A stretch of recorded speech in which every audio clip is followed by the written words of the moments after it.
Today's Tuesday, January 24th. Our city council meeting will come into session. Mary, could we have roll call, please? Sure. Harrington. Here. Boyson. Here. Smith. Here. Siddick. Here. Burma. Here. Thank you. Item 3 is approval of the agenda, and unless Grant objects, everything is okay on here. Motion for approval, please. So moved. Second. All in favor, say aye. Aye. Opposed? Motion carries. Thank you. Item 4 then is our consent agenda, and I don't think there's, is there anything on here that you guys want to pull out, talk about? Make a motion for approval then. So moved. Second. Moved and seconded. All in favor, say aye. Aye. Opposed? Motion carries. Item 5 is time for public comment. If anybody in the audience has a comment for the council that's not already on the agenda, please let us know. Going once, going twice. I'll close the public comment period. Item 6 is our engineer report. Kevin? I don't really have a report tonight. Not a whole lot happened since the last meeting, You dressed up for nothing then. All right. unless Thank anyone has any questions. Any questions for Kevin? All right. Thanks, Kevin. Ryan? Okay, thanks. I want to just take a minute here to talk briefly about the plan for the comprehensive plan. There was a question actually that came in earlier today about the schedule there. So we are planning to meet with the Planning Commission and present that to them on February 7th. And then we would follow up the 28th of February with this group to present the plan to you. It is out there right now on the website. I will go ahead and send you a direct link tomorrow, so you have it in your inbox. It's near 100 pages, so there's some girth to it, but it's, I think, really good. And we're still looking at it at the staff level to see if any tweaks need to be made before we ask for final approval. So there may be some minor grammatical type changes that occur before you see it again. But please plan for the 28th to consider that, to act on that plan. And that's what I have tonight, unless you have any questions for me. Any other questions for Ryan? Thanks, Ryan. Item 8 is Mayor's report. Just one thing, Ryan already included it in the end of our packet, is the annual report from the Joint Emergency Communications Board. So it's an annual report on the number of calls that our dispatchers ran, the types of calls, reporting time. So I think you'll be pleasantly surprised by the response time if you have had a chance to look at that. Ryan, thanks for including that in the packet. The rest of the time then is a proclamation.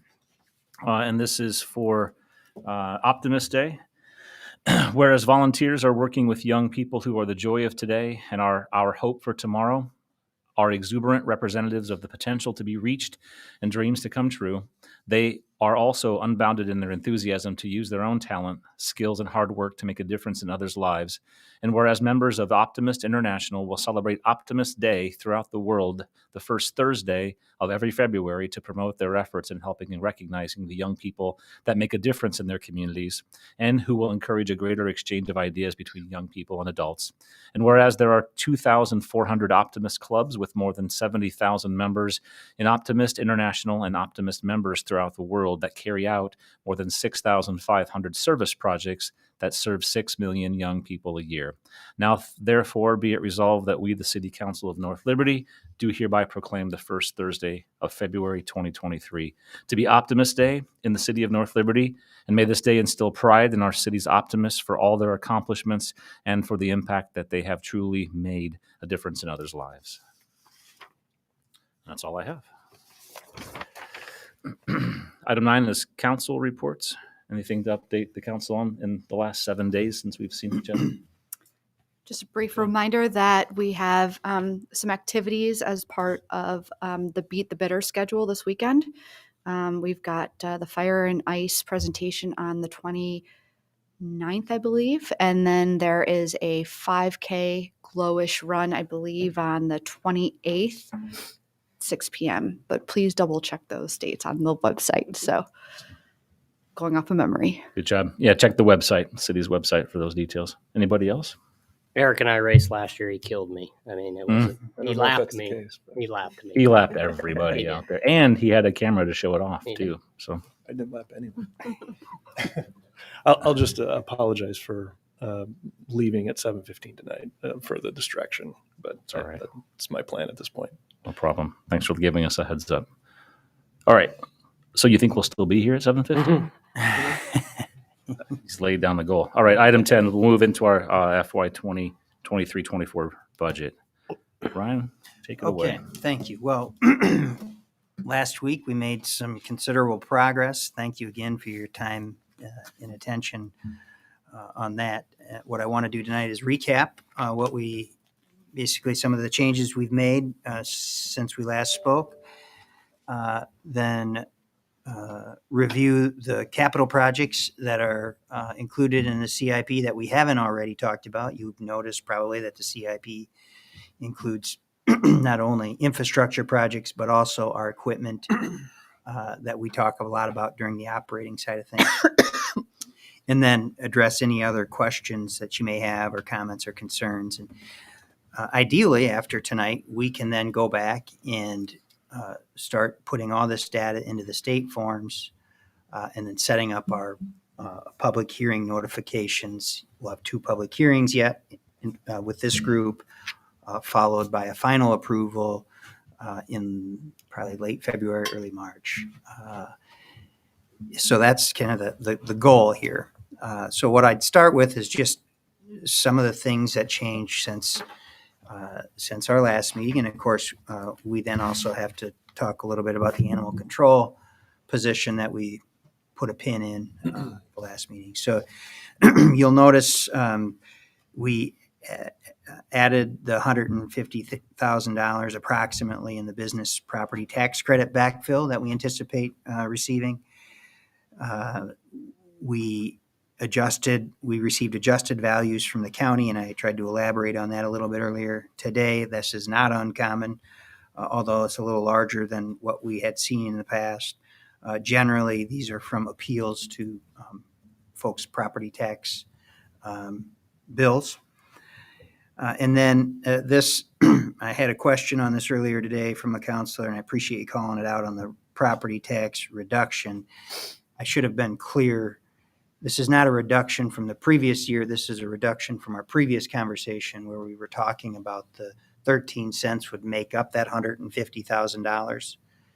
So the property tax itself would remain the same in FY24 as it was in FY23. This is just as we were looking for additional general fund revenue at our last meeting, that $150,000 came from that 13 cents. I didn't have the confusion is probably because I didn't have a page or a model in the last packet showing the tax rate, the proposed tax rate. If you have questions on that, we can talk through that a little bit more. And then we added $5,800 to the animal control budget. Again, this is unrelated to that officer position. You'll notice in previous years, we've budgeted staffing costs for animal control. And the reason we do that is because, as you know, our street employees handle a lot of the animal control calls. We cannot use road use tax for animal control issues by law. We have to make sure we're doing street-related activities there.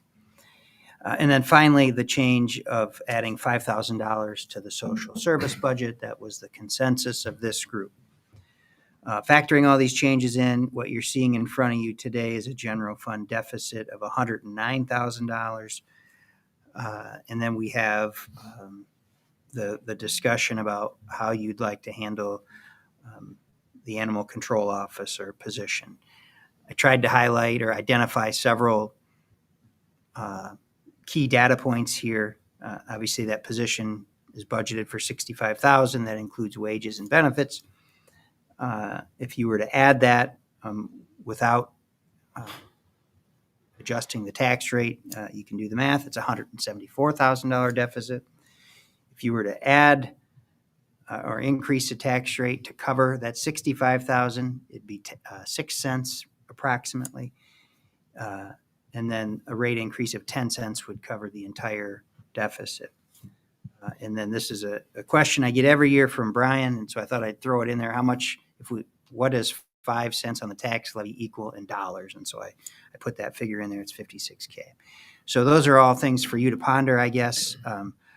At this point, I would recommend we move forward with the budget as it's proposed, and then look to get the animal control position in next year.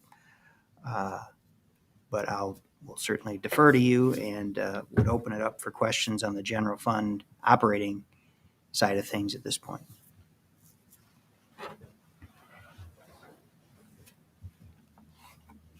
Go ahead, guys. I think personally, if staff is okay with the way things are now with animal control, I'm probably okay with that recommendation as well. If they are, we know that's the next thing up, right? Yeah.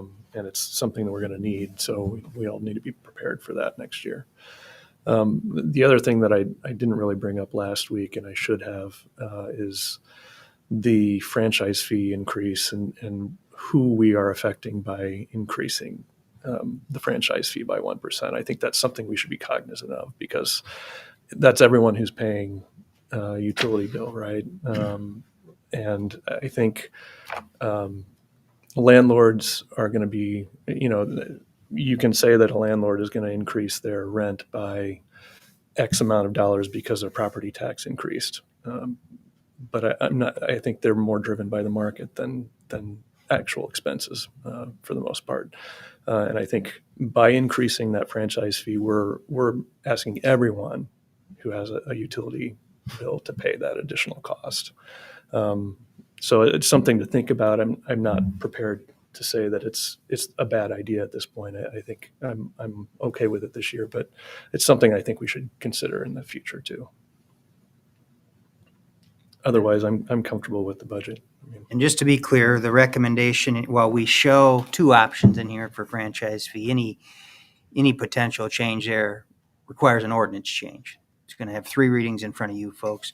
I would like to dive into that conversation a little bit more when we talk specifically about the Centennial Park financing plan, which we're shooting for late February, early March. It's going to be a busy late February. So I just want to clarify that what we're recommending here tonight is not an increase in that franchise fee at this time. It's not included in the revenue side of the budget. It's not currently included in the revenue side of the budget. Right.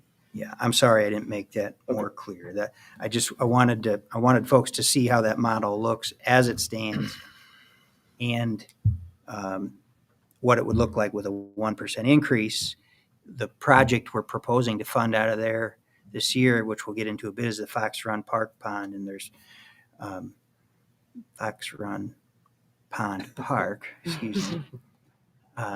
And there's funding in there to cover that project as is this year. Okay.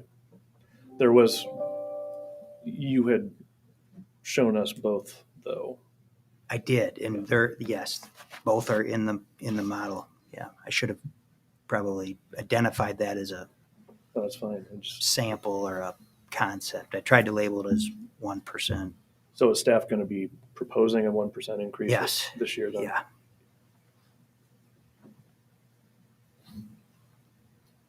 I guess I'll go. In reference to the proposed budget, I too am okay with it. And if the animal control position can be put on hold, that makes a lot of sense without putting it in this year's budget.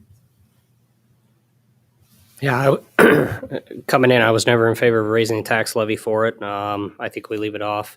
My question with the 109 deficit, does that get paid out of surplus?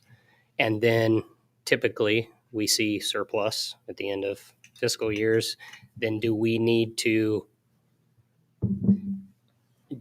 have the conversation now that if 109 is taken out of reserves, that 109 goes back with any surplus that we see out of this fiscal year?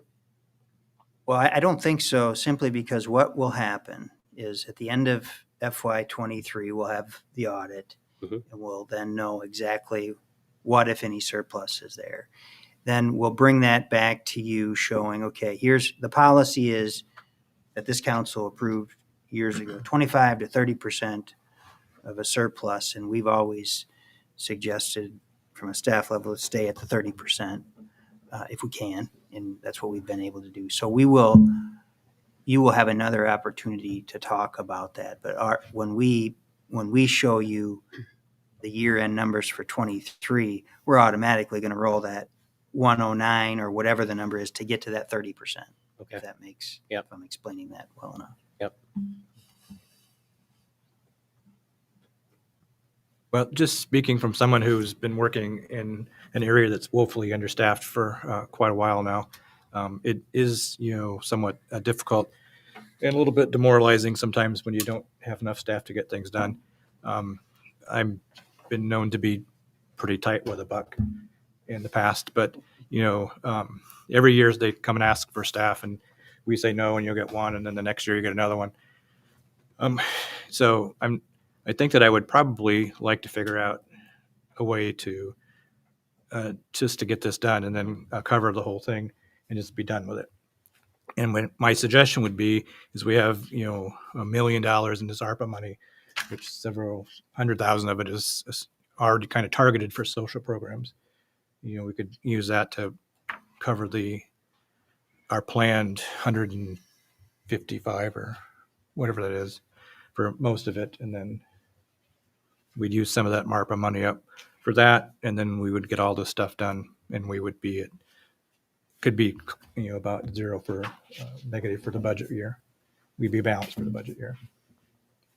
So Brian, you're saying that 155, where are you getting the 50 or excuse me.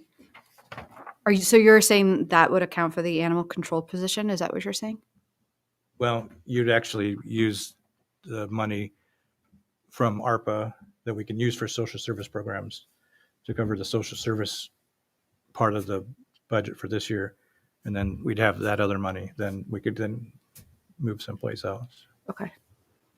So Brian, if I understand you, you're suggesting we basically transfer $155,000 or thereabouts for social service from the ARP money into the general fund to cover social services. This is for this year, Similar to what we did in FY23. last year.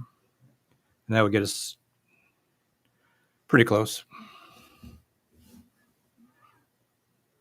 Yeah, that would give us a surplus of $45,000 or $50,000. Well, but also doing the funding that position. Oh, I'm sorry. Yeah. Right. So you'd still be a little bit You're right. behind. Yeah. Yep. But We just wouldn't be in as big of a deficit. 19,000. Yeah. so I'm not in favor of that for the same reasons I wasn't in favor of it last year. But the other thing I thought about with that position is I wondered whether that could be a half year, start halfway through the year. How much would that essentially cut the cost in half? Yes, it would. So let me challenge you on that, Eric, because the money for social service allocation it either comes from city coffers or where it's coming from the ARPA allocation. So what's the bend there? I guess I don't understand what. Because we're not putting our money where our mouth is. That money is going away. We're not going to always have it, and if we can continue to rely on it, we're just going to be having this discussion in another year or so when it runs out, because we're going to have to find a way to fund that, and then we're going to have to raise taxes to fund that. No one's going to want to raise taxes, so I'm just not in favor of using that money for our general annual grants. I think it's for something more special. How many cities across the state? Sorry, put you on the spot. How many cities across the state are actually using general funds for social service allocation in the first place? I do not know the answer to that. I can tell you based on I of course, before he worked in smaller communities, I would suspect Johnson County is probably one of the more stronger social service oriented. Agree. But I don't know how many are doing. I would venture to guess that it's not very common. that social service funding is coming from general fund allocation. I think it's probably more common than you think, but maybe not to the extent that we're doing it here in Johnson County. Where do you think it comes from? Where, Where do you think the funding for social services, where does it come from in other communities if it doesn't come from the general fund? just Corporations. nonprofits Gotcha. and support of nonprofits, not necessarily Not from the financial- city. Yeah, but 501c3s. Gotcha. Mhm. Gotcha.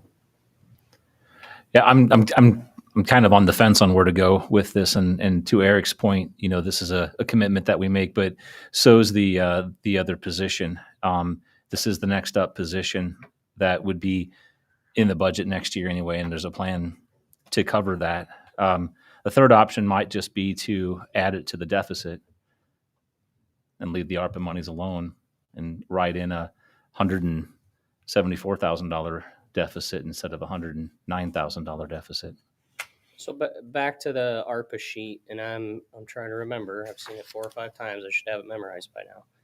I know what our current allocations and what we have already done, but remind me of some of the proposed pieces in there of what staff was proposing expenditures for. Well, so Because there was We- some sewer work, right? Well, we labeled it as potential. I don't know that we've recommended anything at this point. We have 100,000 in there for, and these are the non-allocated, non-spent. 100,000 for workforce housing, 400,000 for social service support, and 735,000 for utility projects.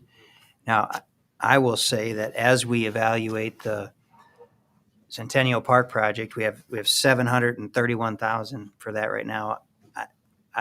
I'm probably going to show some more ARPA funds potentially helping that project Right. if you folks are amenable to it.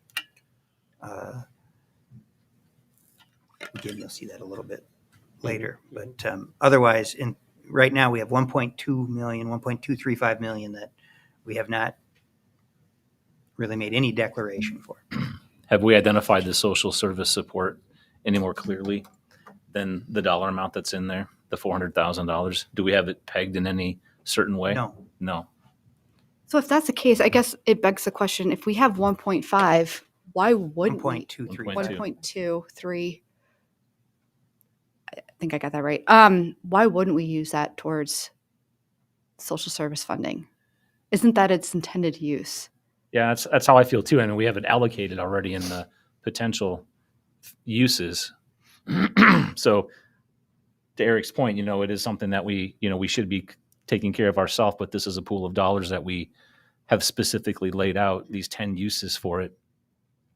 And we have $400,000 still allocated for potential use in social service support.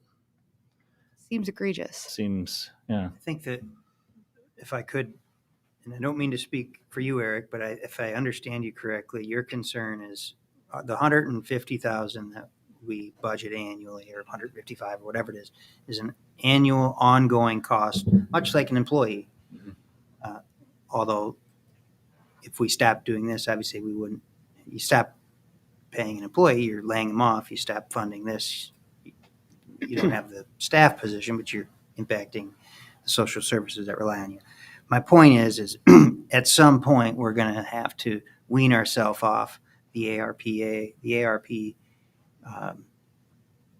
cash that we have, and so the question is, do we want to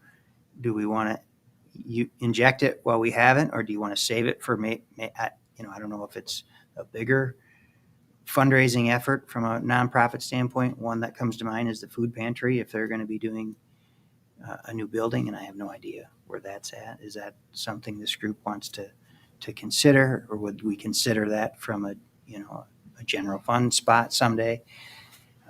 So I get Eric's point for sure that and that's it's, if you compare it to the fire grant, we're getting $300,000, $400,000 a year injected into our general fund for 3 years in a row to fund these things, and then to fund these positions, and then in year 4 it all goes away and we have to make it up. And so we'll plan for that and we'll budget for that, but it just makes things a little bit more challenging, I guess.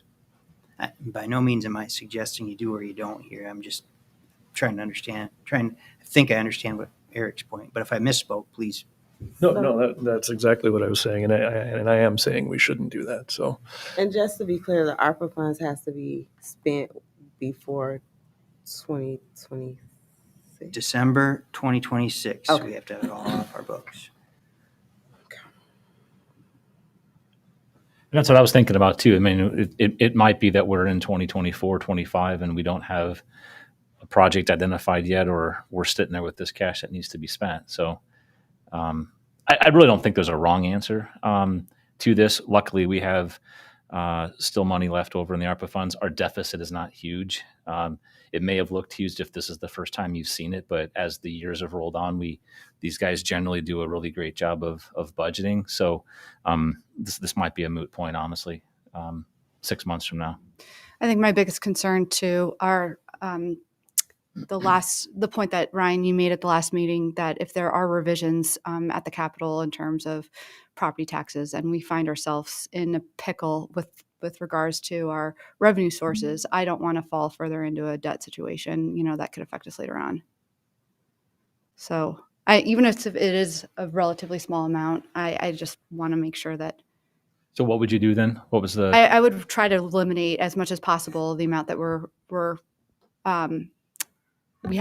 we haven't covered. The debt that we were. Oh, I got you. So that deficit for this year, as Correct. it's proposed, is not any larger than it needs to be. Mm-hmm.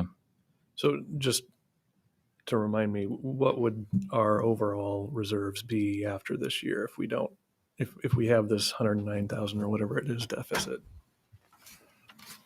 I had it here in front of me a moment ago. So that'd give us a balance, again, assuming FY23 goes as budgeted. Year end 24 of just over 5 million in the general fund, which is it's 28.6% of our general fund budget. And So still strong. pardon my ignorance, but what do we normally run for a percentage? The goal is to finish the year at 30%. And we've finished. Sorry to jump in. We've finished the last 3-ish years or so over, and we've had to allocate extra money someplace to get down to 30%. Gotcha. But that's why a portion of why we have the bond rating that we do. True? Yes, Mhm. yeah. And as we continue to try to climb to get to the next level, which never seems possible at our size. Yeah, but we want to continue. I mean, we're at 5 million right now. We wouldn't want to go below that, at least not for an extended period of time. But it's there in case something happens also. Cash on hand's important if we have, if we're dealing with a disaster. Some big thing breaks or something. Yeah, and I think back to Brian's point, it's a matter of whether we take on this position now or we wait 12 months to take on the position. It's the next Either up. way, we're going to have to take on the position. Correct. Do we And- start now or do we start? Yeah. Yeah, and we have $400,000 allocated to social services already, which one of them it hasn't been determined what that project is going to be. So whether or not we allocate move the money like Brian suggested, will just be $150,000 less, which still allows us money to do a project down the line. Could we do I guess my preference would be to leave it as is, and then if we get down the road 6 months and see that things are not turning out the way we want them to, maybe we do allocate do a budget amendment and allocate some of those funds to the actual grants that we're going to give. I don't know if that's something that. Yeah, I think we could do that. Ryan, is Michael able to speak to this right now if I ask him a question? Are you going to allow him to address About social council? service? But animal control. About the animal control position. Oh, yeah, I think so. So I guess that means you can't talk about social services, though. You're limited. Yes. So a valued leader on this leadership team for a number of years. You have been part of what has led this city to financial success as part of this team. So my question to you is this a position that you have to have, or is it something that would be nice to have? And if it's nice to have, it frees up time and ability within your department for what other things?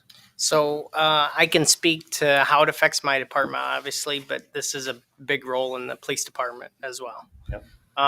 So what this position would do for our department is it would help keep streets people doing streets tasks and animal control people doing animal control tasks.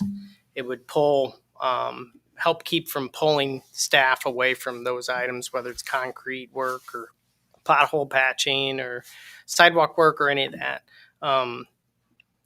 It would help on that end. Obviously, you guys are looking at the whole, so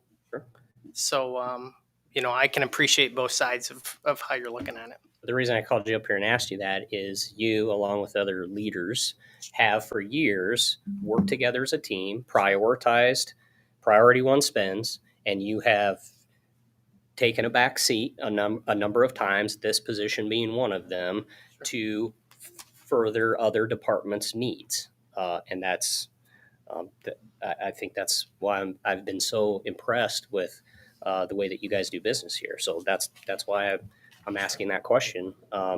Yeah, I think it's a legitimate question, and I think we'll make anything work. I mean, we've done that in the past, but it's something that does take more and more time. So hopefully that answered your question. This is a full-time position, correct? Correct. When not doing work with cats and dogs and other species, what will the person be doing? There'll be a civilian position within the police department. They'll be helping address parking-related issues, working in the evidence area in terms of disposing of and organizing. I don't have I had it outlined in the last. So memo, civilian, but- not sworn. Yeah, absolutely. Yeah. That's okay. There obviously has been thought between you and Michael and the chief on job duties, which I assumed, because chasing dogs and cats isn't full time. Yeah, fleet management, evidence, property disposal, and other miscellaneous activities in the PD. So if it's not necessarily encompassing an entire full-time schedule, then why a full-time expenditure? It is a It full-time is. schedule. It is a full-time. It is a full-time Yeah. schedule. Okay. But it'd be split between some of these other responsibilities in the police department and animal control. And depending on the week, it could be 80% animal control. It just depends on how lively the animals are. I have a legal assistant. My legal assistant is also the assistant for HR. So we have some folks do, and Jackie is plenty busy between the two departments. That's something that we've done in order to use folks effectively.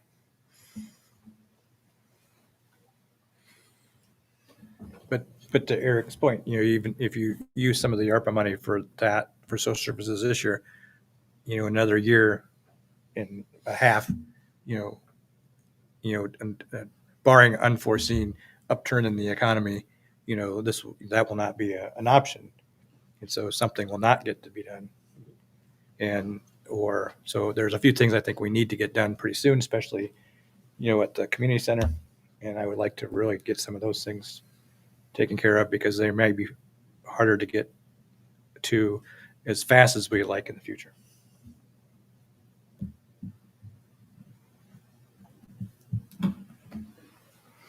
I'd prefer, I don't get to say in this, I'd prefer we just move some monies out of the ARPA funds to social services this year. We get this position funded. They don't bring these requests to us lightly. There are probably more requests that we don't hear about that they know that they can sit on. This is one that's next up. We do it this year or we do it next year, and we have the dollars to make it. There's not a wrong option here other than maybe a little bit of time and stress on staff if we don't fund it this year and wait 12 months. So I would just prefer we do it this year while we have those ARPA dollars there, because we have to spend them. And they're already allocated. Well, And it's kind already of potentially Yep. allocated. We have a category for it. I agree with Yeah. your statement. And we've been using a lot of that for things.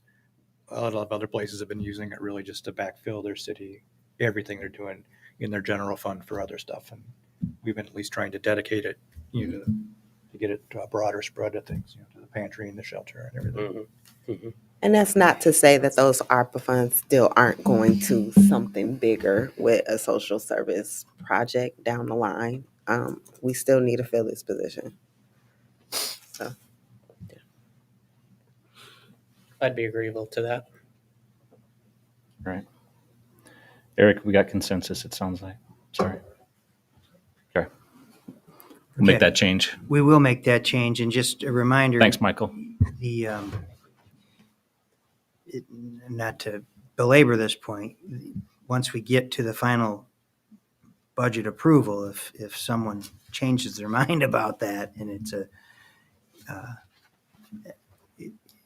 if you don't approve the budget at that time, we have to start the process over and would miss the deadline. So I don't mean to be a pessimist. I just What you're wanna- saying is just make sure we're thoughtful about proceeding right now. Well, yes. Okay. I just wanna And make you'd sure- prefer for us not to change our minds. Yes, if, Okay. if possible. I can change mine as many times as I Yes, want to. though. you can. Okay. Okay, thank you. So let's jump into capital improvements. There's I think 10 of them on here that I highlighted that we can spend as much or as little time on as you'd like. I'm going to handle them in groups here, starting with the community center. And you saw my correspondence on this already. And as I've said, we've worked with Shive Hattery to develop a facility assessment plan that will help us identify, that has helped us identify projects that need some timely consideration, and then projects that we should anticipate going down the road. And this really resulted from some of the investment we've made in it over the last few years that caught us a little bit off guard, or maybe not caught us off guard, but at least the expenses did, like the HVAC unit and the pool heaters. The roofing obviously is an insurance claim, but this building's coming to be 30 years old here soon, and it's hard to believe. And so it's just something that we always need to have in front of mind. And so we're proposing to pick off 3 projects this year to use cash on hand in our capital reserve to fund these. And we've had a conversation internally. We believe these are the top 3 projects identified in the assessment. I'm happy to share that document with you. It's a fairly lengthy one, so I didn't include it in the packet. And then what we're going to come back and do here a little bit later this year is while Shive has done a nice job of prioritizing these 1 through 5, we're going to further prioritize them down so that we can get an annual, get on an annual schedule to put money towards this. As I noted again in my correspondence, it would be ideal if at the end of the year we had some surplus we could set aside and build up a reserve. While we've been very successful at that in the past, we can't rely on that or count on that, and so we may have to look for other funding alternatives. At any rate, for this year, we're proposing these 3 projects, exterior projects, and one of Guy's comments that resonated with me was, we've now got the roof buttoned up. We need to look at other exterior components of the building to make sure that's all buttoned up.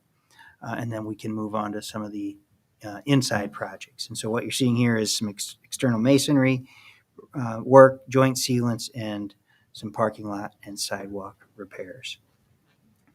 So with that, maybe I'll open it up if there are any questions for myself, for Guy, or Shelley on this.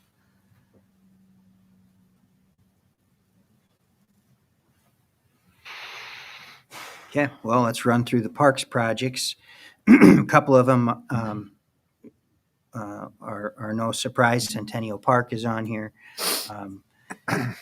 Rather than having this project, over the years, we've had pieces of this project in the CIP. What you're seeing here is the full project. We're hopeful to hear from Destination Iowa in February, which really is, as you all know, a big piece of this, but we've included this in the CIP. We'll have a further conversation in February talking about that financing plan, hopefully at which point we'll have heard from Destination Iowa. Fox Run Park and Pond project, I provided you with a map looking at doing some trails to connect walking areas and then a playground. Guy has been working with the neighborhood ambassador on this project. They seem to be excited about that. They attended, the neighborhood ambassador and maybe some residents attended a park board meeting October to talk about it. So we're pretty excited with this and planning to fund most of it from franchise fee and a portion of it from hotel motel tax. Parkland acquisition, this is again something you all know we've been working on, and we'll have, I believe, some action on this in February of this year. And this is for a park east of Jones Boulevard, north of Penn Street. And then lastly, the North Liberty Road Trail. This is a big segment of trail connecting in front of Penn Meadows all the way around, all the way down Penn Street east, and then south on North Liberty Road, connecting to where the trail currently ends, adjacent to some the residential subdivisions. We have $705,000 in grant funds for this that become available in FY24. So we start design on this and have it constructed in the upcoming fiscal year. Questions on the park project? Are any of those trail costs for the new segment out along Penn, North Liberty Road, are they reimbursable as the development works its way up, or is that just for road improvements? Well, no, done? in fact, when we applied for this grant, we were thinking the trail would be even a little bit longer because of, at that point, there was no development out there. And so the development agreements with those folks, we've done a cost share with them on that, knowing that we had applied for grant funds for this.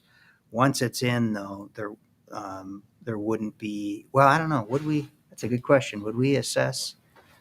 Would we include that? We'd have to talk about that a little bit. What we typically do is we take the project and we subtract out the federal That's funding right. that we get. Yeah. And the remainder of it, the local share, we negotiate developers agreements That's to right. pay for that. So not to go too deep here, but we did that with the Kansas Avenue RISE grant project a few years ago. We got RISE funding for that. And so the preserve, for example, was on that stretch of road. We subtracted out the RISE funding that we got and then negotiated with them to pay their share minus the grant. Okay. So yes, we would, as development moves north, we would collect on it. So that 1.3 that's budgeted, is that above the 700,000 grant? Nope. Or No. the 7 would come out of that? Yeah. So we'd be looking at 641. Okay. That'd be up front. And then as projects happen, As development occurs along and up, some of that's reimbursed back to the city by the developer. And I mean, not a large portion, but there's gonna be sections of that get tore up as development occurs going out there. I mean, you got to put streets through it. You got to allow. well, we would Giant we'd trucks probably over it. require it internally. Yep. The internal subdivision. I'm not sure we'd allow them to cross. I mean, I guess we'd have to play that by ear. Anything they tear up, they're putting back. Fixing. They replace it. Yep. Any other questions for Ryan on the parks? All right. So the final set of projects are street related. We're looking to add 2 signals on Forever Green Road, one at Kansas Avenue, one at Jones Boulevard. We have temporary signals at Jones now. Both intersections warrant signals. And so we want to get ahead of the potential get ahead of the Penn Street Bridge project. When the DOT is working on that, we anticipate more traffic on Forever Green Road, at least temporarily. So we want to make sure that's signaled. What you're seeing here is costs for the signals. I believe it's the Jones Boulevard intersection would also include a turn lane, right? Correct. A turn lane onto Jones. And then the West Penn Street is repairing the area, the railroad crossing area that's getting a little rough. That will require a fair amount of coordination with the Krandic. There's a potential for some state funds to help offset that cost, although I'm not entirely hopeful about that, but there's a potential there. So we're showing worst case project costs there. The Krandic is a parking lot. They're not using it. Yeah, it doesn't matter. And I get that, but even to the detriment of citizens north, it is an eyesore, and it is ridiculous that they've been sitting there that long. And I know there's not a lot we can do about it because you're dealing with railroad, and they'll tell you to kick rocks. Anyway, There are fewer cars there than there were in the past, but yeah, it's still a decent parking lot. so with the signals, if we wouldn't put the signals in, wouldn't the DOT, because they're going to be rerouting traffic for a larger Penn Street project, wouldn't they pay for temporary signals to go up out there? Well, that's the discussion we had. We're going to approach them. We're going to approach them from a couple different angles. Okay. Again, what you're seeing here is worst case. I'm not sure how. They've been great to work with previously. We hope they would see that's one of our arguments, one of our positions. So we'll have those conversations with them. But if they're savvy and they look at our budget and they see it's already budgeted for, isn't it harder for us to negotiate? No, I don't think so. Okay. They're not going to look at that anyway, but no, I think we tell them whether the fact is if they're reimbursing us, which is what we would hope for, we still have to spend that money. We still need authority to spend that money, even though it's coming in. Okay. Fair enough. The Kansas and Forever Green needs something. It's pretty bad. Yeah. So those are the street projects. Every other project on here, I believe we've talked about during the operational side of things. Unless you have objections or want to talk through something in more detail, that's what I have from a capital standpoint.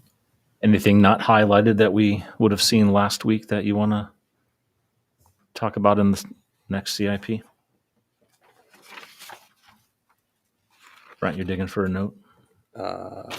Just yes, but Ryan already answered it. Good to move on? The only thing I'll say is I'm very concerned about the Centennial Park project. I realize that we're not committing to build that right now or any specific thing, but I am concerned about that, and I'm curious to see how it. A lot of money. See where we end up with the grants that we're asking for. So. Concerned with the cost or the Yeah.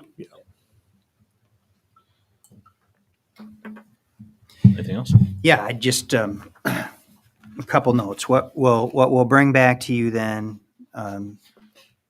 for consideration. You'll see the state forms, which are convoluted and confusing and really mean only something to Tracy, who has to complete them. You'll also see the model and the CIP, and we'll update that based on our conversations here tonight. So I suspect our first public hearing, it could be as early as the 14th. I believe that's when it will be. So we'll talk about it again at the next agenda. I would just close with this, and you've heard me speak about some of the concerns at the state level in terms of how their decision making impacts cities, and we just got word really just, it came out late Friday, so just kind of hit the city communication links this week that the Senate has a study bill out that would retroactively reduce the property rollback on residential property taxes because when they changed the law in 2020, this is my interpretation of why this is happening, but it appears they changed the law in 2021 on how they calculated the residential rollback. They didn't like it after they saw that it actually went up 2%, and now they want to retroactively change it, which would impact already approved budgets across the state of Iowa. So we're not sure what's going to happen there. We've been told by the Department of Management to continue as you normally would, and that's what we'll do. If a change does happen, every city in the state will be having to redo their general fund piece of their budget anyway. So it's frustrating. We'll see what happens.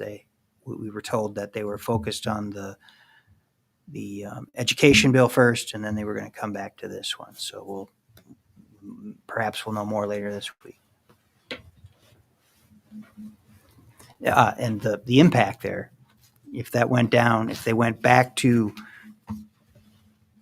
dropped it by 2%, would be to us about $400,000 in the general fund. So That's for this current fiscal year. that's for the one we are budgeting for now. Oh, okay. 24. But not to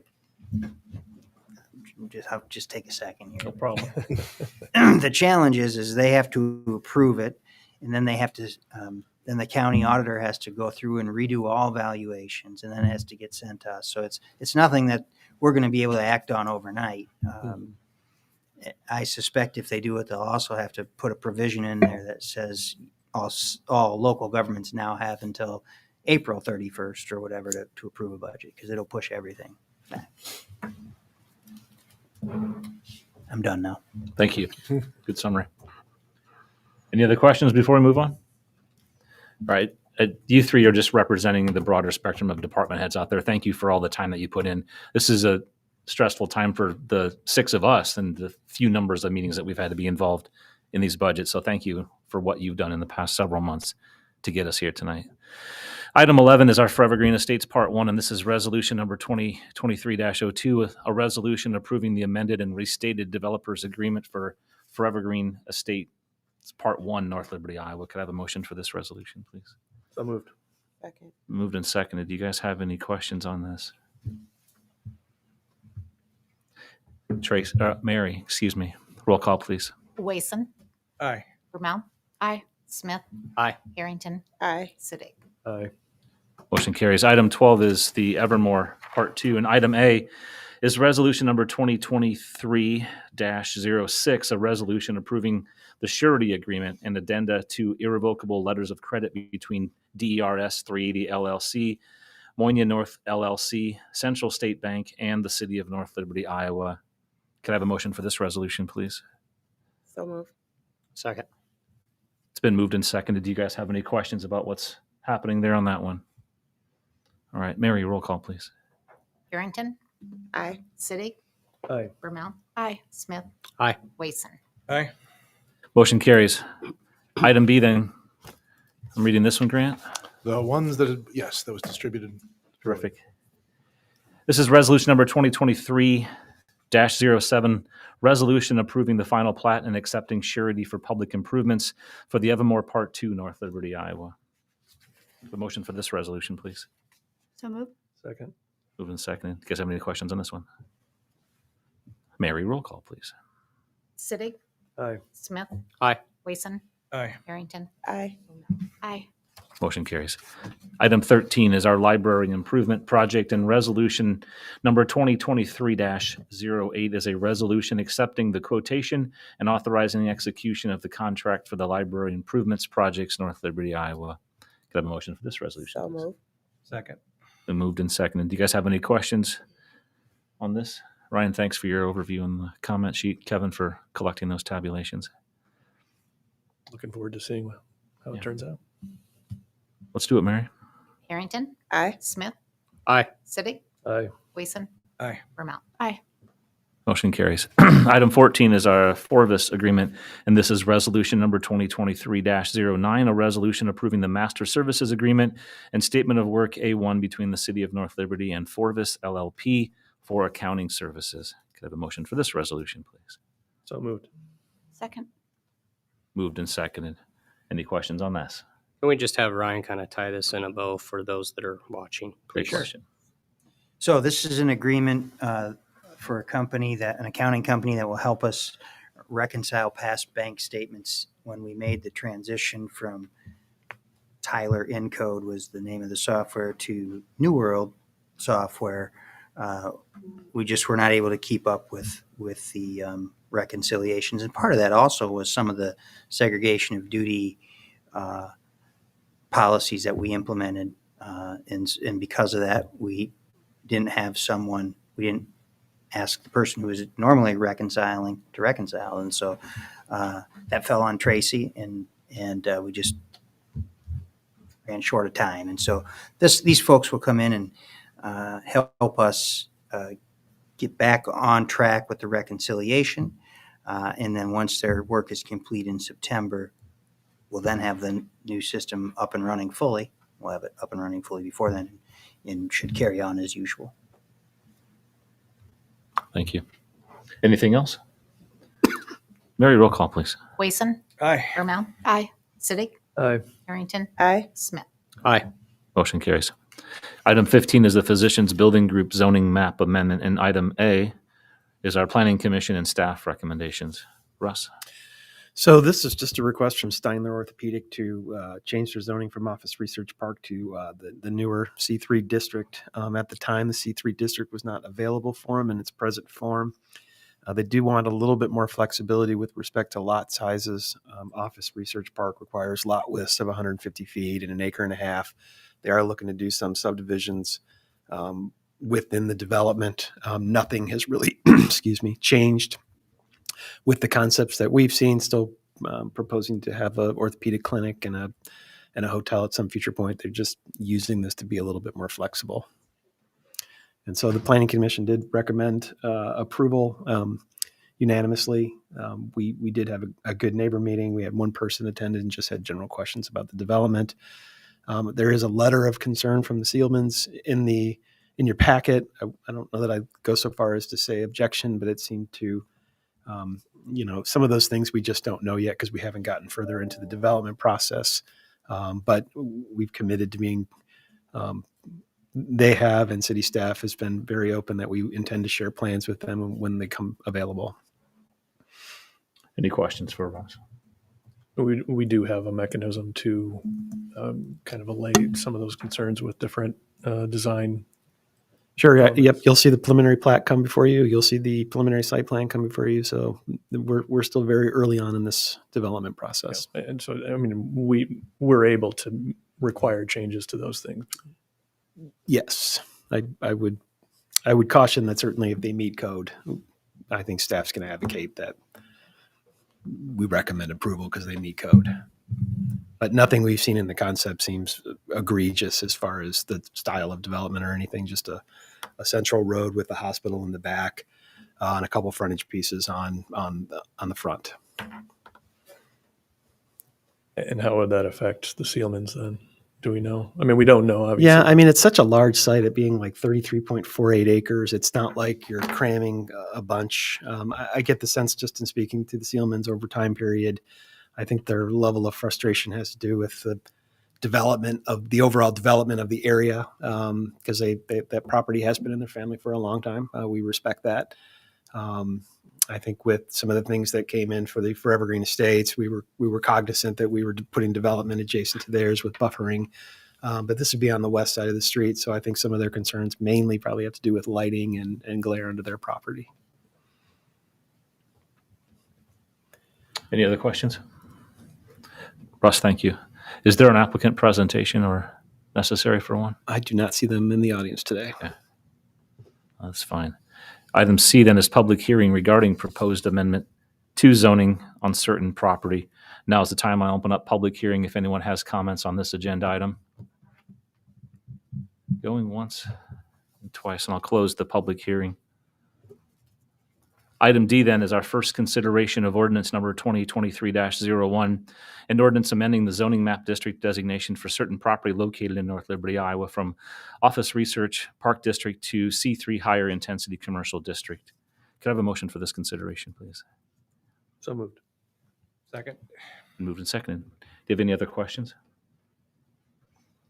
Mary, roll call, please. Sittig, Aye. Rommel, Aye. Smith, Aye. Harrington, Aye. Wason. Aye. Motion carries. Item 16 is our zoning ordinance amendment, and item A, Russ, is our planning commission and staff recommendations. Yes, so this is just another staff-initiated code amendment. We started with the subdivision ordinance, which uses the language performance bond in it. I don't know if you want to add to that.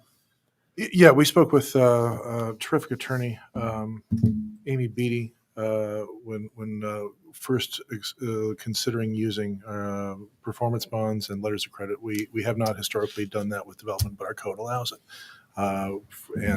So one of the recommendations that came from internally and vetted through her is that a performance bond is a performance bond, and by saying we're going to accept a performance bond, we kind of have to accept any performance bond, and that's not what we wanted to do. Performance bonds are tools that allow littler developers to do big things. They're great, but that's not something we want to necessarily be forced to accept in every circumstance. So this change is intended. We would still be able to. There's nothing that prevents us from accepting a performance bond, but this is going to not require us to do so when presented with one. And so, and we strongly prefer in most cases. You've heard me joke that I would prefer a wheelbarrow full of cash. And tonight we accepted earlier irrevocable letters of credit from a local bank. That's certainly good enough for staff where we have a relationship with these folks and we know that the city's going to be made whole. So that was the impetus. Was the start of the change was let's get those two words out of there. And then while we're in there, monkeying with it, we found a couple of things having to do with scheduling of the site plan review process. It was set with a particular calendar. We wanted to put a little flexibility in there to reflect reality, and then additional changes having to do with signs was showing that I think one was we only allowed a 25 square foot sign, which is not what you would see when you drive past a subdivision and you see Greenbelt Trail. That's more than 25 square feet. And so in order to have some things, again, reflect reality, I think this is just kind of ongoing maintenance that we would do. So Russ will be able to speak more to the planner part of it, though. That's most of it. So Planning Commission did review and unanimously recommend approval of it. Thank you. Any questions for Russ or Grant? This is how you spend the holidays, wasn't it? Thanksgiving. Holiday. Great reading. Cocoa and a word Good processor. zoning ordinance. Yeah, nice. All right. Item B is our public hearing regarding proposed amendments to the zoning ordinances. I'll open up that public hearing. Anybody out there have anything to say about these changes to our zoning ordinance? Going once, going twice, and I'll close public hearing. Item C then is first consideration of ordinance number 2023-02. This is an ordinance amending Chapter 180 Subdivision Ordinance, Chapter 165 Zoning Code Administration, and Chapter 173 Zoning Code Sign Regulations of the Municipal Code of the City of North Liberty, Iowa. Could I have a motion for this consideration? So moved. Second. Been moved and seconded. Do you guys have any other questions? All right, Mary, let's do a roll call. Rommel, Aye. Smith, Aye. Harrington, Aye. Sittig, Aye. Wason. Aye. Motion carries. Thank you all. Item 17 is Solomon's Landing. And Brandon, man, that was good timing. You just walked in the door, I think, less than 2 minutes ago. You are welcome to take the podium, and I know that you've had some discussion with Ryan here as well. You got a lot of detail to share with us, and just to remind everybody up here that Brandon is here tonight just to talk about a concept. It's not an effort for us to negotiate with him on any certain terms. He's just trying to explain what he's got going out there and how we may be able to be of assistance to him. appreciate it. Floor's all yours, Brandon. Thank you very much. I think most of you know me. I've been up here a few different times. I'm actually going to do something a little bit different today. I'm going to be reading as opposed to just kind of going off the cuff. So bear with me a little bit. It's a little bit detailed and winded, but I think it's valuable information and important, so I didn't want to miss anything. Good evening, Mayor, City Council, and city staff. I've been up here a few times in the past discussing projects, and typically I walk through the project in a more casual, non-scripted way. However, tonight's talking points, in my opinion, deserve a little more detail, so I've prepared a statement to read. And although a little more formal than I typically prefer, I think it's important to really drive home a few of these talking points through reading rather than an unscripted presentation. And Ryan, do you have some things to be able to pull up as I talk through this at all? Sorry, I should have started with that. We've got them in front of us. Yeah, we have you got it in front of you. us. Okay, Yeah. perfect. Even better. Okay. Tonight I'm here to speak to you about a proposed entertainment district located just off of Penn Street. If you guys could pull up the final plat, I think it'd be a good starting point. The property in question sits between the northwest corner of the intersection of Penn Street and Jones Boulevard and extends west over to the soon-to-be constructed 2023 stoplight and intersection designated as Saratoga Place. It's also bordered to the north by Hayes Lane, which we constructed in late 2022. Total acreage of the proposed district is 8.83 acres with approximately 1,232 feet of frontage along Penn Street. And on the final plat, it's noticed as represented by lots 19, 20, 21, and Outlot E. The proposal would be to develop this ground into a new and very much needed entertainment district that would provide amenities to the city of North Liberty. Amenities that are requested and needed by the people, in my opinion, who live in North Liberty. It is no secret that the city of North Liberty is largely made up of families, and it's also no secret that we have too few attractions to keep those family dollars kept and spent here locally. As I've said before in front of this council, I believe that North Liberty needs to become a place where you can live, work, and play. And I'm prepared to deliver that on that vision. Until a few years ago, North Liberty was a bedroom community where people primarily lived. The last few years, we've seen more industry and more jobs come to the city, and in my opinion, the missing piece of the work portion. The next step is for the city of North Liberty to now fill the gap of the play component, and equally as important, keep those dollars in our community. If you want to now reference the site plan, and that's the commercial one that's colored in, I think it's got a little bit of orange. What you're looking at is a proposed site plan for phase 1 of the Solomon's Landing Entertainment District. As you can see, we have two large buildings. The building all the way to the left sits all the way to the west on the corner of Saratoga Place and Penn Street. This is the building to discuss first. The building we're going to be looking at, if you want to pull up the renderings and interior pictures of the sports building, and if it helps, it's this packet for the rendering, and then a couple pictures of basketball courts, if that helps.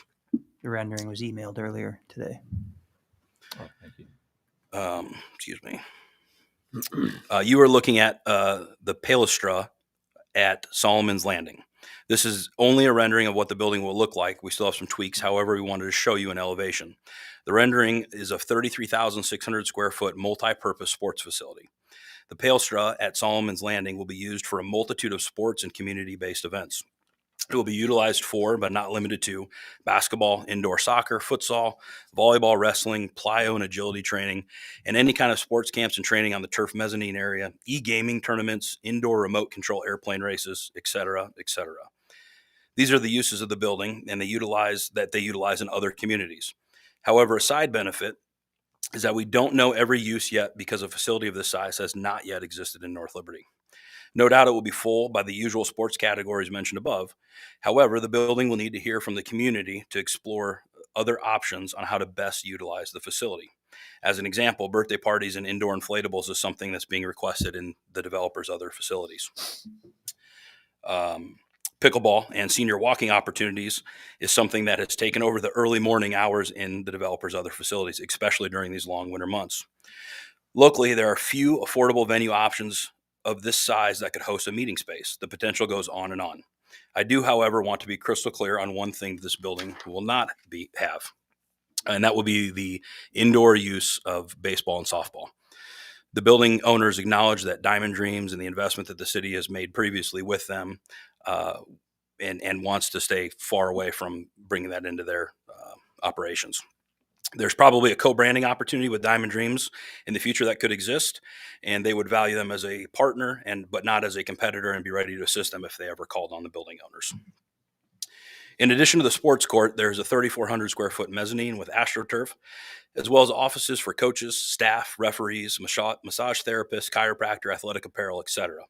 There will also be bathrooms and not locker rooms, and and I'll speak about that in a moment, and a small concession stand.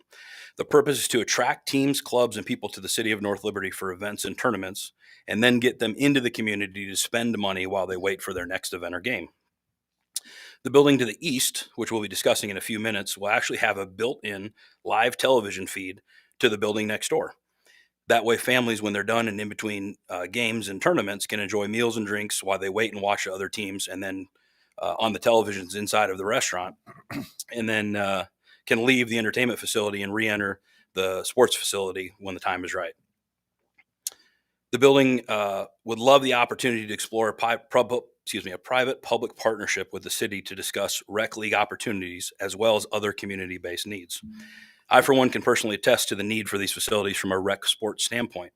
I have 4 boys that all partake in youth sports and 3 currently in North Liberty rec sports, and we are occasionally even traveling to Tiffin for gym space. Additionally, the need for more gym space for school-sponsored sports is in high demand, and a partnership goal with the building is a strong possibility. As another personal example, my oldest child plays 7th grade basketball this year at North Central. He was one of 6 7th grade boys basketball teams. 6. The total number of kids that played 7th grade boys basketball alone totaled 83 children. And that's just 7th grade. That's not girls. That's not 8th grade. And it wasn't that long ago that our total class size in North Liberty was about 83, let alone one sport in one grade amongst one gender. And we can all agree that that growth isn't slowing down anytime soon. The Palestra will have a handful of buildings throughout the state with the goal that there is a wrestling tournament in North Liberty this weekend, a basketball tournament in Ankeny, a volleyball tournament in Cedar Falls, a futsal tournament in Altoona, all on the same weekend, and then the teams will rotate the following week. This provides a home tournament every few weeks for a different sport in the community while keeping engagement of new clubs and teams from the outside of North Liberty coming to North Liberty. This model allows for weekends to be filled with club sports, tournaments. Weekdays during the day are filled with community-based events such as pickleball. Weekday evenings are filled with local club and school teams. Thus, the building stays full. At another Palestra facility, they had 2,400 people through last week alone on their opening weekend. As you can see, the local economic impact potential for North Liberty will be huge. The financial impact of the Palestra is estimated to bring revenues of approximately $2 million outside of the building annually to the city of North Liberty in direct spend. That doesn't factor in the indirect spend on the new employees at restaurants, hotels, gas stations for the increased visitors, etc. All of that in turn creates a need for what we call FIRE, financial service, insurance, and real estate for new employees. Total direct and indirect spend from this one building is estimated to bring in $30 million of new revenue to the city of North Liberty over the next 6 to 7 years. I'm going to say that again, $30 million of new money from one building. The financial impact information provided was not pulled out of thin air. It was not put together by myself or the ownership of the developer of the building. The city of Ankeny did a feasibility study, which was provided to staff and council and should be in your guys' packets. And I want to highlight just 2 items. Page 4 of the Ankeny Parks and Rec stats show that they found that every dollar that was invested in the sports complex, $5.09 is returned to the community through investments in local business, including restaurant, hotel rooms, and shopping. The second is the city of Ankeny details out in their feasibility study called Ankeny Indoor Sports Facility Market and Financial Feasibility Study that a city-owned and ran sports facility expects that the facility will operate in a loss of between $400,000 and $600,000 annually. That data is located on page 150 if you want to reference it. This strongly shows that financial assistance from the city is imperative to making this building a success. This concludes information regarding the Palestra building, and I would now like to discuss the family entertainment facility and the remaining site. So if you would all go back to the site plan. I'm just going to duck out. I apologize. I'm not angry. I just have no worries. I've had worse. Had enough. Thanks for your time, Eric. Thanks. Bye. So if you go back to the site plan, the building to the east of the Palestra is the proposed family entertainment center called Bulldogs. alongside with a brand new pizza ranch. The total square footage of the family entertainment facility is 32,909 square feet. This building sits to the east of the Palestra. However, it is important to know that it will be on its own separate parcel, but will have cross easement parking between the entire site, including the ground to be developed to the east to Penn Street and the building to the west. If you want to take a look at the exterior elevation and the interior floor plan of the family entertainment facility, anybody you can reference this if that helps. Should be in your packet. Let's see. Our goal is to make the entire entertainment district flow between each other with colors and materials, and you'll see that on this elevation. In your packet is the rendering of what we're envisioning our elevations to look like. Inside, if you take a look at the floor plan, you'll notice that it has 16 luxury bowling lanes, including 4 that are inside of a private party area, which is perfect for work functions, birthday parties, and family gatherings. Again, providing a space for our community to stay and play and keeping their dollars here inside of the city of North Liberty. A large social bar with a huge TV wall, ample seats for dining and drinks, and next to the bowling lanes. To the north of the floor plan, you will notice an axe throwing event area, as well as private bays inside and axe throwing lanes, which are perfect for parties and gatherings. You will also notice a mezzanine in the lower right-hand corner that will overlook the bowling facility with a lounge and event space for dartboards, small service bar, shuffleboards, billiards area, a cozy lounge for socializing and waiting for when your bowling lane becomes available. Next to the bowling alley and in between the pizza ranch, there's a 4,000 to 5,000 square foot game zone that will host all of the newest in gaming entertainment along with a full redemption style counter. If you've been to the North Liberty Pizza Ranch, imagine the fun zone that exists there, but 5 times bigger, 5 times the amount of games, 5 times the amount of prizes, and probably 100 times the amount of kids. And that sits in between Pizza Ranch and Bulldogs.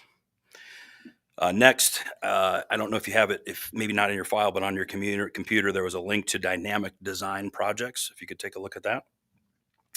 I think it's important to know that these are renderings and actual projects that the Bulldog architectural team has done for other family entertainment centers throughout the country. I think it's super important to note the quality and impressiveness of the work of the team that is put together. They are truly best in class. While the goal isn't to rebuild Disney in North Liberty, it's important for everyone to understand that Bulldogs won't be a normal local bowling center. It will be a full-fledged family entertainment center that will bring a level of flair and quality that will rival most anything in Iowa and be a draw, not just for the city of North Liberty, but for many miles. The goal is to have an amenity for the community, but with such a quality product that we can capture revenue from outside of the city limits. There'll be a small kitchen inside of the bowling portion of the family entertainment center under the mezzanine, plus a full-service state-of-the-art pizza ranch restaurant next door. And that'll take us to the last part, which is just the North Liberty file. You can take a look at that. It's called PR North Liberty. We really want to show the local community what Pizza Ranch truly is, with Pizza Ranch being attached to the family entertainment facility and being neighbors with the Pelstra next door. I believe that we have a unique co-branding opportunity to cement these 3 concepts in North Liberty, making Solomon Landing Entertainment District one of the best destination and gathering opportunities for entertainment in the area. If you want to go back to the final plat, I'll just highlight the remaining ground to the east that is undeveloped is currently, because of these 2 projects, being discussed with national tenants, including a potential hotel and retail, as well as national brands that we currently do not have here in the city of North Liberty. This project provides rocket fuel to building out the remaining Penn Street corridor and puts the city of North Liberty on the map for the live, work, and play concept that is desperately needed to keep our dollars here and attract outside dollars to the city.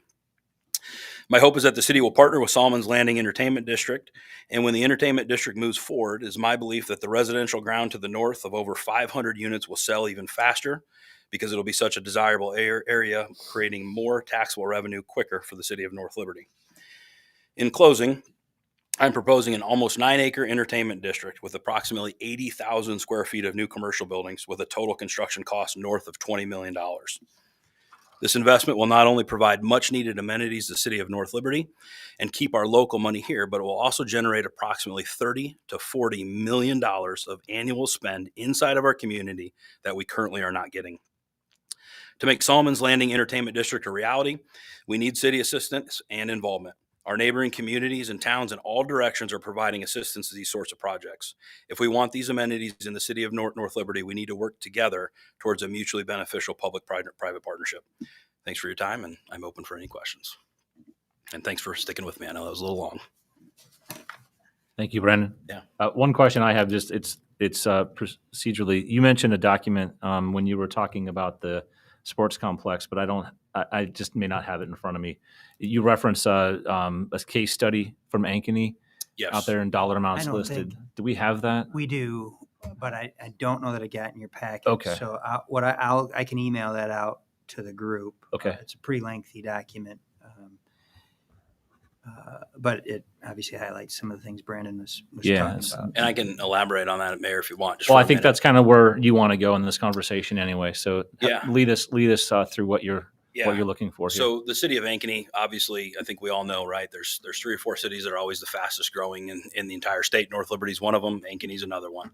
They recognize the need, and so they spent a lot of money and a couple years putting a feasibility study together, and then ultimately came to the determination that this is a huge need in their community.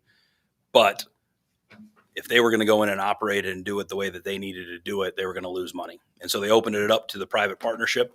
A gentleman that is looking at our site just opened up a new building in Ankeny. It's been wildly successful. It's only open only open a handful of weeks, but he has 5 years of almost 95% occupancy already in writing. So huge demand, huge need. City saw that they weren't going to be capable of doing it the way that it needed to be ran. They joined a partnership with him, and he opened one up. Okay. It'd be similar to what we'd be doing here. Okay.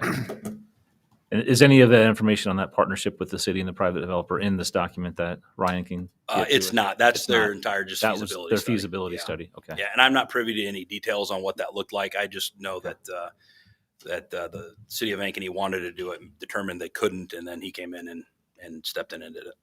Okay. You mentioned a couple minutes ago that you're estimating a $20 million investment in these buildings and in this land. Is that just for these parcels that we are discussing here tonight? That's a best guess on everything all the way over to Penn Street. On what we're discussing tonight, we're looking probably $15 to $17 million. We don't have anything under contract currently to the east. Obviously, depends on site plan and whether or not city council is in favor of this project. So I don't know exactly what's going to go to the east, but we've got some pretty serious talks with some pretty heavy hitters. So again, the forecasting. $15 to $17 million investment is that piece between Hayes and Penn Street, blocked off here between Jones and the new road or by Maytag. Just this what we're talking about. here Everything tonight. except for the outlot. So Everything there's an for the outlot outlot. E that's like 2.8 acres. It does not include that. Okay. Correct.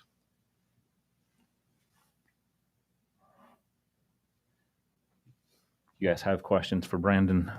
Fire away. I won't need to call on you here. So a couple things, Brandon. Very impressive.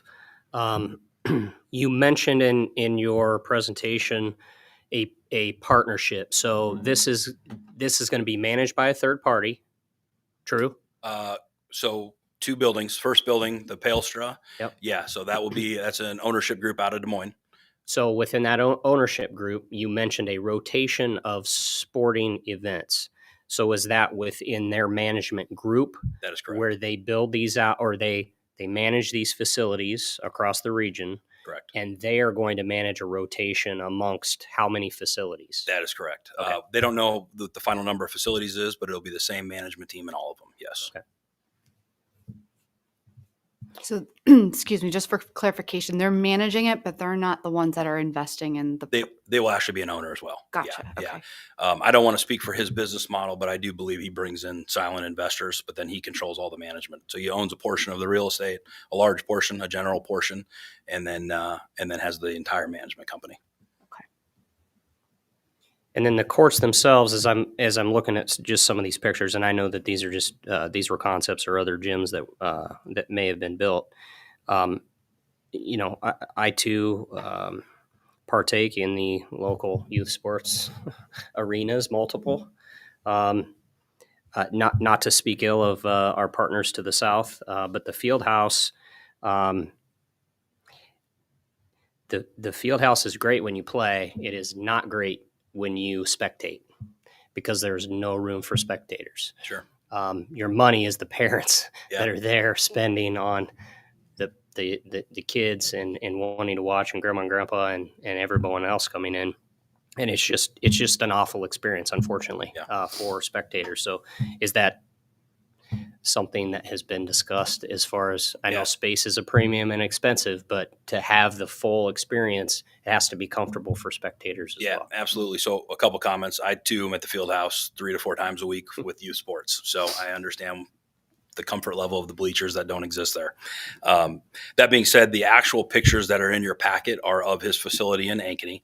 So just so you understand, that's almost a mirror image of what will be built here. What's not shown in those pictures, and I'm sorry I didn't expect that question, is they have mobile bleacher units that they store underneath part of the mezzanine, and then they roll them out and they fit in between all of the courts. So they can shrink down or build up seating depending on whatever the event is. I will tell you that while it has plenty of room for ample seating, and that's not a problem at all. Part of his business model is to get the kids in. Now, tournaments is another story. Everybody wants to see their kids in a wrestling or a volleyball tournament. But when it comes to practices, the entire model is a drop-off model. They actually don't want the parents there for the practices. They only want them there for the actual events. And then you detailed a list of sports that would use the facility. I know you were trying to go quickly. Yeah. Can you recap some of those? Yeah. I think that the short version is it's really any sports that can take advantage of an indoor facility. The list that I read off is a list that he gave to me that he already has partnerships even in this area. So he's done his homework. He's been here. He's actually already met with a host of club sports. He's met with different athletic directors at the local high schools and junior highs, and actually even has some commitments from them if we were able to get this done. I think the primary ones are going to be basketball, volleyball, futsal, which is indoor soccer. For those of you that aren't aware of what that is, futsal is a huge growing thing. That's twice a week. I'm at the field house in Coralville doing that. Some of the things that I was shocked about was like the e-gaming and inside airplane races. Those are some things that were a little bit of a wild card to me. I don't know that it's a huge demand, but I think that's part of it. Monday through Friday, fully expects the mornings to be involved with community pickleball. There will be a concession stand. And when I say a concession stand, very minimal, right? The popcorn and the peanuts, but they'll have coffee with the idea to probably try to cater to some of the people in the community that need a place indoors to walk instead of the mall. So I know that's a big part of the business plan. I'm sure I'm missing a couple, so let me just look real quick. Wrestling is a huge one. I just spent this weekend at City High. I think there was, I can't even begin to tell you, but there was 2 sessions over 2 days. It was unbelievable. So wrestling is definitely one of them. Let's see.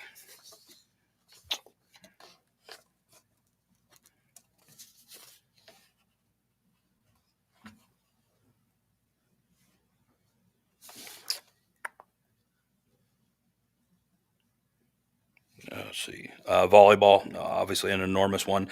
One of the ones, something that kind of came out of nowhere in Des Moines is the mezzanine area up above has indoor AstroTurf. And so a lot of sprinting and plyometrics training with one-on-one coaches take advantage of that. So like plyo, he called it agility training. I think that probably captures the majority of it. And Mara, just one last question. I have a lot more. We have more time some other time, but yeah, you referenced Diamond Dreams and the agreement that the city had with Diamond Dreams.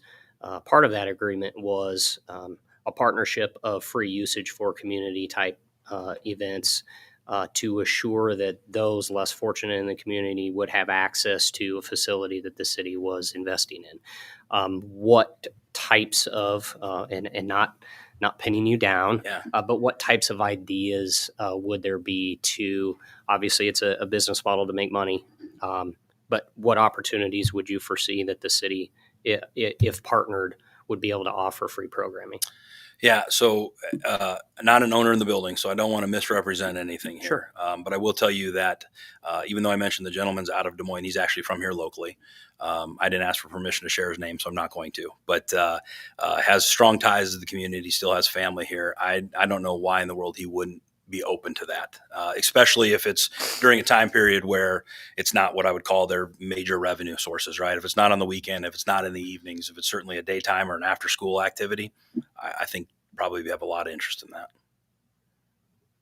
And I think one of the conversations we'd want to have with the developer is, are there opportunities to share space? I mean, space is something that we're always looking for. So, potentially as part of our, if we went down a road with an agreement with them, we could explore options for some sort of partnership there. I don't know what that looks like, Right. but I think we'd have to have that, or we want to have that conversation.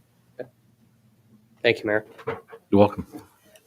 They asked some really good questions, but my comment is just on the thought process of putting all this together. You definitely touched bases on the fact that North Liberty has been a bedroom community for so long, and we want it to be a destination location as well. And just a number of the things that you've talked about regarding the group that will be managing the facilities, the potential to partner with the city, and so forth. I'm excited to see what potentially could happen, and just the presentation in itself, having examples, knowing that something similar to this is in other communities drivable for us to even go experience as well. And I think the location is ideal for North Liberty as well. Not saying that we have a definite downtown area, but having a area for entertainment is very important for families here. And the last thing that I would like to see happen to tie all this in is transit, because if this comes to fruition, definitely a place where young people can go and be as well. So I'm very impressed with Thank it you. and your presentation. Thanks. I just have a comment. I obviously have some little ones and have a lot of constituent relationships with other family, people with families, and this has been on everyone's mind and a very large topic of conversation. So we thank you so much for bringing this, to fruition. I think the one thing that I would say is that you do such an amazing job as a manager and a business owner in town. I would love to see your involvement in this. I know that you have a third party, but obviously, I think it gives me some confidence to have your involvement, especially since you have a notable track record in the area and you have children in the area. So I think that would be, something that I would love to see. The other feedback that I have is that there are so many folks with younger families that are not necessarily in that age range of playing youth sports. And Pizza Ranch Arcade is a phenomenal spot for them. But one area that I think would be a potential is perhaps in that building, catering to those folks that still need birthday parties that might not necessarily want to be directly next to a bar per se. That's a huge opportunity in this area. Yeah, so I'll chat a little bit about that. First point, in order to bring his building and that sports building here, there has to be compensation in a few different ways, at a city level, at a developer level, a combination probably thereof. So I think there's a strong possibility that I'll be involved financially. We haven't gotten that far yet, but I think we're probably headed in that direction. I'm probably going to have to subsidize the ground a little bit to make it work. But I think there's some benefits for the rest of the project to be able to do that. So if that's what happens, that's what happens. Hopefully he's not listening to this because I just gave away some negotiating strategy. Secondly, I know it's tough looking at a flat rendering and a flat floor plan. Just for everybody's aware, I will own the Pizza Ranch, so I will be owning and operating the Pizza Ranch. I bought the Pizza Ranch a couple of years ago and remodeled it, and I think it's the right time for a move. What you can't tell in there is that there will be a dividing wall. There'll be 4 party rooms that will be only in the Pizza Ranch area, and we will have direct access, if you look kind of in the back or northeast corner, into the Fun Zone game room. The Fun Zone, the game room, is actually going to be called a Fun Zone, which is what it's called in Pizza Ranch right now. That's inside of my franchise agreements, and I will manage and operate the gaming. Now, it'll probably be owned by him. My management contract, without going into too much detail, will probably be a revenue split of some sort. So I will definitely be involved in that. As somebody who has 4 kids, and I know the huge demand for birthday parties, I mean, we're looking at creating the birthday capital of the world. And I don't want anybody to misunderstand what the bowling alley is. if you look at that floor plan, you see a giant bar, but that doesn't necessarily mean that that's all alcohol. He's going to do fun things like milkshakes and ices, and that just happens to be the gathering area in the middle with a big screen. Now, at the end of the day, it's going to have alcohol. There's no ifs, ands, or buts about that. To be a bowling alley, you have to. But I would say between the Pizza Ranch, the Fun Zone, and the bowling, he did a feasibility study, and probably 7% of total sales will be in beverages. So the other 93% will be a focus on absolutely on families. This is what this is for. As part of my vision is to make a place where my family can go as well. So point noted, and absolutely agree with it. Thanks. And for one other clarity, I do not have anything to do with the bowling alley, though. So, from an operations standpoint, Mayor, I would just say the biggest community, lack of a better term, hangover that we've ever had was when we thought a family fun center was coming and it never came. And it's still talked about today. That was a huge miss in the community, and you're seeing from, I'm sure, your studies, the huge demand that we have here. I think the capability this has to bring outsiders into the community, additional development around here to support the large numbers of folks that will be coming in from out of town will be something that, we don't see unless it's a Saturday at Penn Meadows. That's really the biggest draw we have right now of people coming from outside. Now, Blues and Barbecue, yes, we get a lot from Cedar Rapids and outside to come to one event a year. But to maximize this for making this a destination, but then also, to Ashley's point, I agree, having activities that range from that 3-year-old to 18-year-old is really important to the families that are here. And it's going to draw even more families to our community if you're able, with this partnership, to meet that niche and that need. I think I would just echo, and I read this fairly fast because it was, when I timed it this morning twice, it was between 14 and 15 minutes. So I tried to help you guys out. But one of the underlying points in here was last week, 2,400 people outside the city of Ankeny visited that sports building.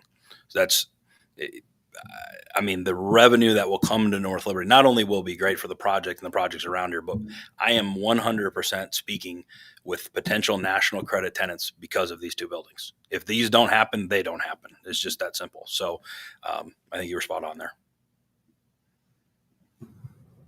Anything else, you guys? How much further along do we want to bring this conversation tonight? I get the impression that folks are amenable to a partnership with Brandon. So I would ask then that what I didn't want to do was invest Brandon's time, our time, into a potential agreement to have this group say no way. So I don't think that's what I'm hearing. And so the next step would be for Brandon and I to sit down and put together an agreement based on, we'd want to see some of those figures that he mentioned and, get a real understanding of what he's asking for, what he needs and why, and bring that back to the council then for consideration. And I think we can have two tracks going on here. I think and some of this would be at Brandon's risk if he wants to move forward with any site plan stuff. And then over here, we'd be working with our bond counsel on some sort of, it'd be a tax increment financing rebate of sorts. But again, there's a lot of terms and information that we need to talk about before we bring something back to this group. But if you're comfortable with that, that's the way we'll move forward. Yes, All right. definitely. The head's nodding. Great. Thank you, everyone. Thanks for your time. Thanks for your questions. Thanks, Brendan. Appreciate it. Thanks, Brandon. Thank you. So we just knocked out 17B, it sounds like then as well. Any discussion Yeah. regarding the presentation? Yeah, we did. Okay. All right, let's wrap up then. Anything in the old business category? All right, new business?